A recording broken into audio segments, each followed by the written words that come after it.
Hello friends, welcome to Mithun Tips. இன்னைக்கு நம்ம சேனல்ல பொள்ளாச்சி சிக்கன் ஃப்ரை எப்படி செய்யலாம்னு பார்க்கலாம். அதுக்கு முன்னாடி மிதுன் டிப்ஸ் சேனலுக்கு இதான் முதல் முறையா வரீங்க அப்படினா கீழ ரெட் கலர் subscribe பட்டன் இருக்கு, அதை பிரஸ் பண்ணிக்கோங்க. அப்படியே பக்கத்துல இருக்க பெல் ஐகானும் பிரஸ் பண்ணிக்கோங்க. அப்பதான் நான் எப்போ வீடியோ போட்டாலும் உங்களுக்கு நோட்டிஃபிகேஷன்ஸ் வரும். சரி வாங்க வீடியோக்குள்ள போகலாம். தேவையான பொருட்கள்: கருவேப்பிலை ஒரு கொத்து, பெரிய வெங்காயம் 2, தக்காளி 2, இஞ்சி பூண்டு விழுது 2 டேபிள் ஸ்பூன், மல்லித்தூள் 1 டேபிள் ஸ்பூன், முந்திரி பருப்பு 15, சீரகத்தூள் அரை டீஸ்பூன், மிளகுத்தூள் 1 டீஸ்பூன், கிராம்பு 5, பட்டை 1.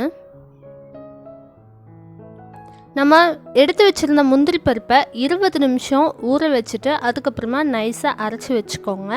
முதல் ஸ்டெப்பாக நம்ம சிக்கன் அரை கிலோ எடுத்துக்கலாம். அதை நல்லா நீட்டாக வாஷ் பண்ணி எடுத்துட்டு அதை ஊற வைக்கணும். அப்போ தான் மசாலா எல்லாமே சிக்கனில் நல்லா ஒட்டிக்கும்.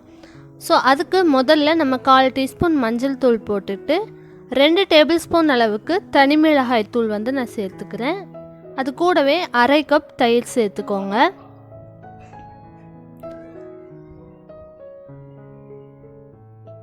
அதுக்கப்புறமா தேவையான அளவு உப்பு சேர்த்துக்கலாம். இது எல்லாத்தையும் நல்லா ஒன்றா கலக்கி நல்லா மிக்ஸ் பண்ணி வச்சுக்கலாம். அப்போ தான் உங்களுக்கு நல்லா சாஃப்டாகவும் இருக்கும் சிக்கன் வேகும் பொழுது. அதே போல் மசாலா எல்லாமே சிக்கனில் ஒட்டியிருக்கும். ஒரு 30 நிமிஷம் அப்படியே வச்சுருங்க, ஊற வச்சுட்டு அதுக்குள்ளே நம்ம இதுக்கு தேவையான மசாலாவை வதக்கி அரைச்சிடலாம். எல்லா சிக்கன்லேயும் அதாவது ஈவனாக ஸ்ப்ரெட் ஆகிற மாதிரி நல்லா மிக்ஸ் பண்ணி விட்டுக்கோங்க. அதுக்கப்புறமா ஒரு பேனில் எண்ணெய் ஹீட் பண்ணிவிட்டு கிராம்பு, பட்டை, கருவேப்பிலை இது 3 போட்டு நல்லா பொரிக்க விடலாம். அதுக்கப்புறமா நீட்ட வாக்கில் கட் பண்ணி வச்சுருந்த பெரிய வெங்காயம் 2 அதை சேர்த்துக்கலாம். நல்லா பொன்னிறமாக ஆகிற வரைக்கும் நல்லா வதக்கி விட்டுக்கலாம். அதுக்கப்புறமா நம்ம அரைச்சி வச்சுருந்த இஞ்சி பூண்டு விழுது சேர்த்துக்கலாம். நல்லா வெங்காயத்தோடு சேர்த்து நல்லா வதக்கி விட்டுக்கோங்க. எண்ணெய் கம்மியாக விட்டுருக்கிறதுனால கைவிடாமல் வதக்குனா தான் அடிப்பிடிக்காமல் இருக்கும். நல்லா அந்த பச்சை வாசம் போகிற வரைக்கும் நல்லா வதக்கி விட்டுக்கலாம்.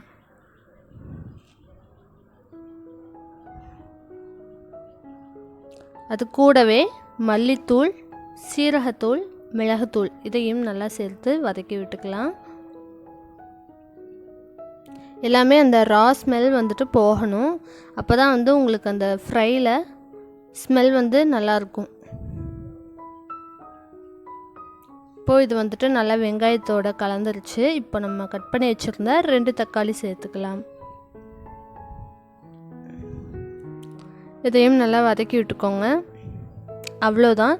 இது எல்லாத்தையும் நல்லா வதக்கி விட்டுட்டு தக்காளி எல்லாம் நல்லா வெந்ததுக்கப்புறமா ஸ்டவ் ஆஃப் பண்ணிக்கோங்க. நல்லா ஆற வச்சுட்டு அதுக்கப்புறமா மிக்சியில் போட்டு நல்லா அரைச்சி எடுத்துக்கலாம்.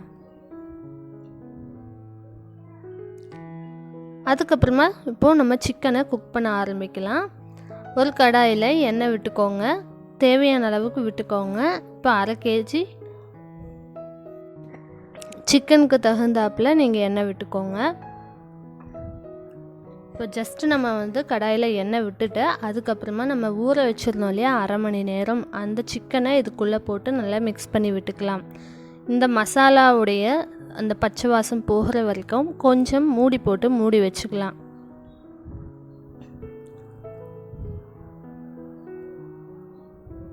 ஒரு 2 நிமிஷம் அவ்வளோ இருந்தால் போதும். அடிப்பிடிக்காமையும் பார்த்துக்கோங்க. அதுக்கப்புறமா திறந்துட்டு நம்ம அரைச்சி வச்சுருக்கோம் இல்லையா அந்த மசாலா, அதே இது கூட சேர்த்துக்கலாம். அதே போல் நம்ம முந்திரி பேஸ்ட் அரைச்சிருந்தோம் இல்லையா அதையும் இது கூடவே சேர்த்து நல்லா கலக்கி விட்டுக்கலாம். இதுக்கு தண்ணி ஜாஸ்தி வந்து நம்ம சேர்க்க தேவையில்லை. ஏன்னா நம்ம முதல்ல நம்ம சிக்கனை வந்து மேரினேட் பண்ணும்போதே அதில் தண்ணி கொஞ்சம் விட்டுருக்கு. அது கூட நம்ம இப்போ அரைச்ச மசாலாலையும் கொஞ்சமாக தண்ணி சேர்த்துருக்கோம். ரொம்ப ஜாஸ்தி சேர்க்க தேவையில்லை, இது ஃப்ரை அப்படிங்கிறதுனால.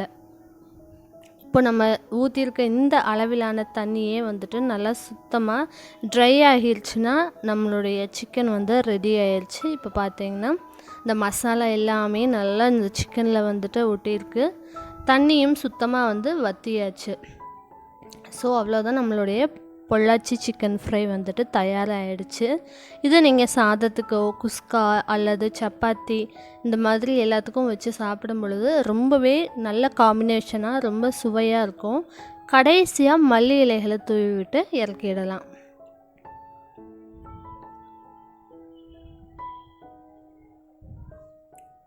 நான் வந்துட்டு அதிகமாக எண்ணெய் சேர்க்காதனால உங்களுக்கு எண்ணெய் வந்து தனியாக பிரிஞ்சு வரல, அளவாக சேர்த்துருக்கிறதுனால பார்த்திங்கன்னா லைட்டாக தான் தெரியுது. பட் நல்லா வந்துட்டு சிக்கன் வந்து குக் ஆகிடுச்சு, நல்லா ஃப்ளேவரும் நல்லா இருந்தது. ஸோ கண்டிப்பாக உங்கள் வீட்டில் நீங்களும் ட்ரை பண்ணி பார்த்துட்டு இந்த ரெசிபி எப்படி இருந்ததுன்னு கமெண்ட் பண்ணுங்கள் அண்ட் லைக் பண்ணுங்கள், ஷேர் பண்ணுங்கள். மறக்காமல் நம்ம சேனலை சப்ஸ்கிரைப் பண்ணுங்கள். தேங்க்ஸ் ஃபார் வாட்சிங்.